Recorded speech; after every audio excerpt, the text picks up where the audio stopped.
और बहुत बहुत स्वागत है ब्रेक के बाद। और इस वक्त प्रधानमंत्री नरेंद्र मोदी 2 दिवसीय दौरे पर भूटान की यात्रा पर हैं और हमारे साथ जुड़ रहे हैं संवाददाता नीरज सिंह सीधे थिम्पू से। नीरज, सबसे पहले आपसे ही जानना चाहेंगे, कई महत्वपूर्ण समझौतों पर हस्ताक्षर हुए। कल का दिन काफी महत्वपूर्ण रहा। आज दूसरे दिन क्या कुछ खास कार्यक्रम है प्रधानमंत्री नरेंद्र मोदी के? देखिए, आज दिन की शुरुआत प्रधानमंत्री के जो 2 दिवसीय दिन की जो शुरुआत होगी वो रॉयल यूनिवर्सिटी जो भूटान है वहाँ पर प्रधानमंत्री पहुँचेंगे और जो वहाँ के जो छात्र हैं उनको संबोधित करेंगे।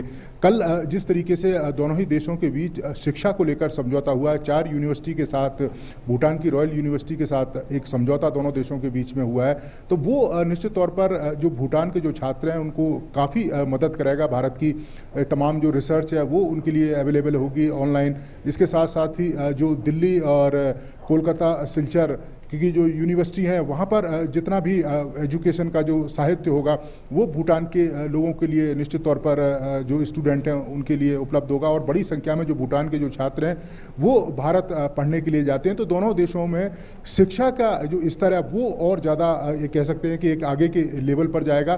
क्योंकि भारत और भूटान के अंदर अगर हम आपसी परस्पर समझौते की बात करें, आपसी सहयोग की बात करें, तो पनबिजली परियोजना में एक बड़ा सहयोग है। यहाँ के इंफ्रास्ट्रक्चर में भारत ने बड़े पैमाने पर निवेश कर रखा है। भूटान की पंचवर्षीय योजना में भी भारत जो आर्थिक निवेश है वो करता है। लेकिन इन सब के साथ जो परंपरागत पिछले कई दशकों से चली आ रही है जिसमें भारत निवेश करता है या सहायता करता है भूटान की, इसके अलावा अब दूसरे क्षेत्रों में भी जो आपसी सहयोग है उसको और बढ़ाने की कोशिश की जा रही है।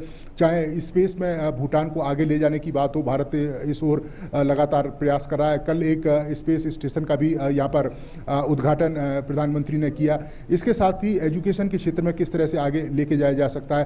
पर्यटन एक बड़ा क्षेत्र है। रुपे कार्ड को प्रधानमंत्री ने लॉन्च किया क्योंकि बड़ी संख्या में जो भूटान के जो लोग हैं वो भारत जाते हैं, यहाँ के स्टूडेंट भारत जाते हैं और भारत से बड़ी संख्या में जो टूरिस्ट हैं वो भूटान आते हैं। तो रुपे कार्ड होगा तो एक्सचेंज करने में, मनी एक्सचेंज करने में बहुत ज़्यादा परेशानी नहीं होगी, क्योंकि कैश कैरी करने की अपनी तमाम तरह की जो परेशानियाँ वो होती हैं।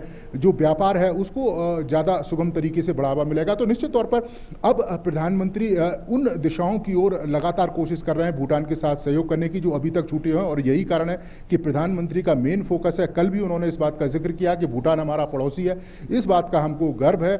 और खुद जो भूटान के प्रधानमंत्री हैं उन्होंने फेसबुक पोस्ट पर भी इस बात का जिक्र किया कि प्रधानमंत्री मोदी का स्वागत करना सम्मान की बात है। तो निश्चित तौर पर यह यात्रा दोनों देशों के जो संबंध हैं उसके लिए एक मील का पत्थर साबित होगी और एक नई दिशा में, एक नई ऊंचाई पर दोनों ही देशों के संबंध पहुंचेंगे। जी नीरज, बिल्कुल, बहुत बहुत शुक्रिया फिलहाल हमसे जुड़ने के लिए। आपके साथ आगे भी हम लगातार जुड़े रहेंगे जब